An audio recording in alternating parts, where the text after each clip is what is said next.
Today in art, you will create a wild thing. We will read the book, Where the Wild Things Are, and then we'll talk about drawing our own monsters. First, we will draw. Next, add color. Third, some texture. And last, you can add a background if you want to. Where the Wild Things Are. Story and pictures by Maurice Sendak. The night Max wore his wolf suit and made mischief of one kind and another, his mother called him Wild Thing, and Max said, "I'll eat you up." So he was sent to bed without eating anything.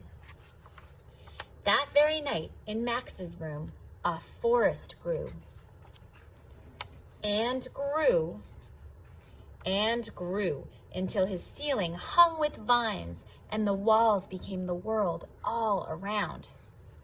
And an ocean tumbled by with a private boat for Max, and he sailed off through night and day and in and out of weeks and almost over a year to where the wild things are.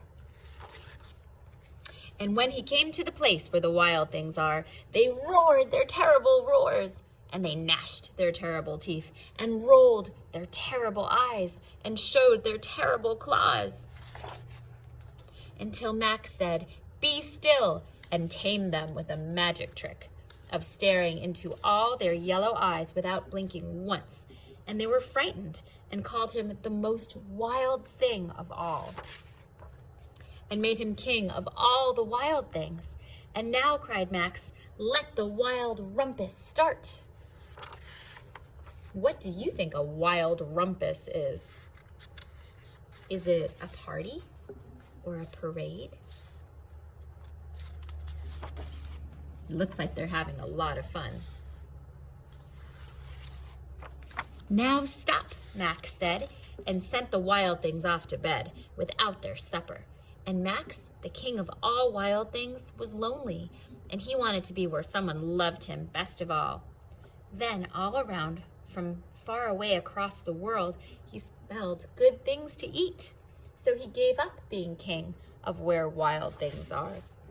But the wild things cried, "Oh, please don't go. We'll eat you up. We love you so."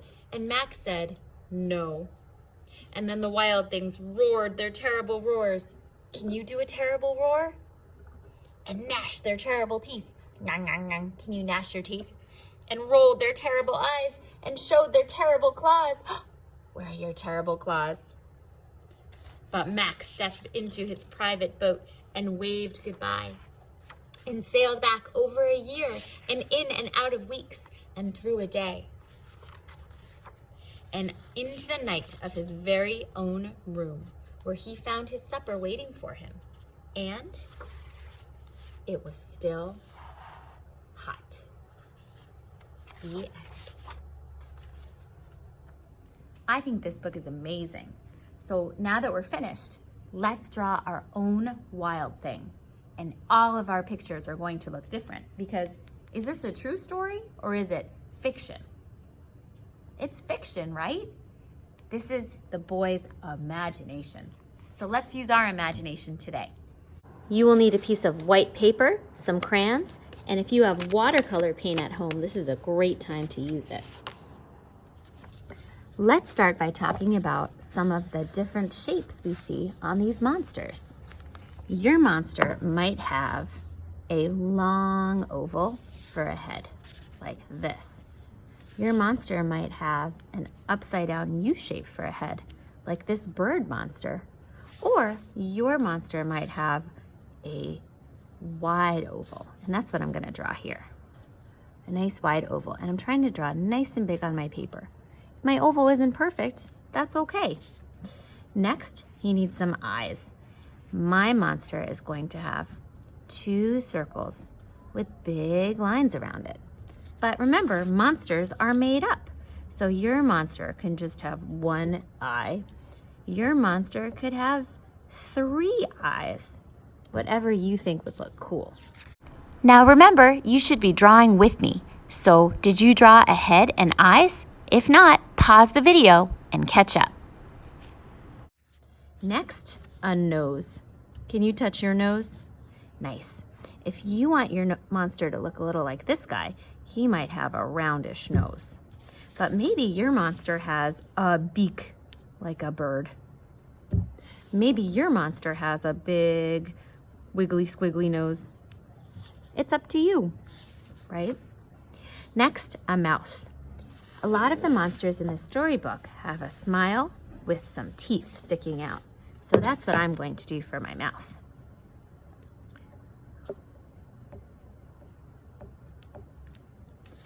Maybe this monster has an open mouth and square teeth.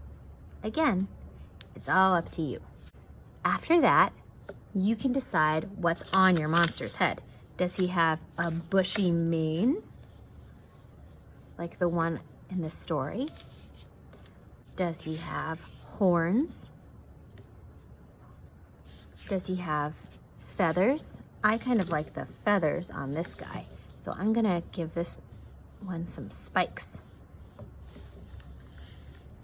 Maybe mine has ears too. Notice that I'm mixing the things that I like the best. Next is a body, and pretty much all of our monsters are just gonna have an ovalish body, right? For your next job, let's draw the arms. Your arms can be going up or they can be going down. I'm gonna make another line because we talked about how our arms are thick and strong. One line, two lines. And then let's talk about hands. Your monster might have some pointy claws. Your monster might have lots and lots and lots and lots of fingers. Your monster might have feathers coming out of his arm. Next are legs. I'm going to make 2 legs.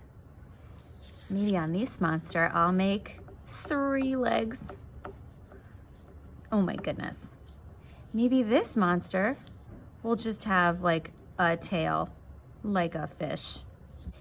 And now I'm going to make the feet.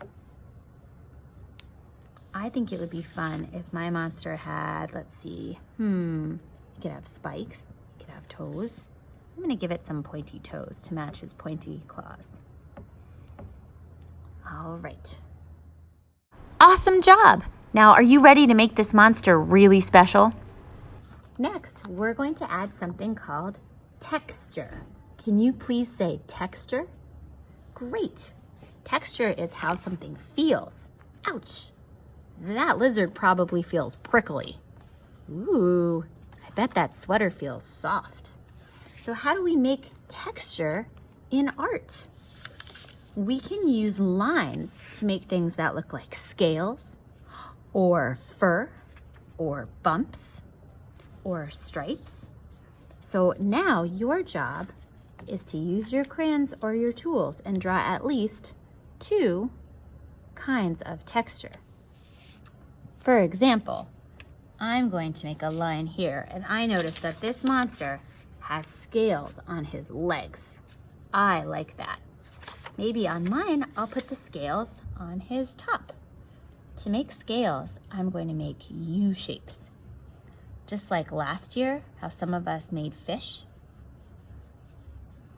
On the bottom, maybe I noticed that this guy has stripes. What else do we see in the book? Ooh, you know what? I love the fur on this monster. That's what I'm going to do. I'm going to pick another color and make some fur. He looks so cool. Sorry for the shaky video, you guys. These art room tables are kind of wiggly. All right, let's spread that fur out to his legs too. Now, I know I said just 2 textures, but I was having so much fun that I just kept adding more. After you're done, if you have that watercolor paint at home, this is a great time to bust it out and check out what happens when you put paint on top of crayon. It just bounces right off, right? It's so cool. The wax does something called resist the pigment in the paint, so it looks really bright. Now, if you don't have paint at home or you don't feel like using it, no problem. Add a little background. In the story, the monsters are in the jungle, So I'm layering crayons, I'm adding trees and a sky, and of course signing my name. And you are done! I hope you had fun making your Wild Thing monster.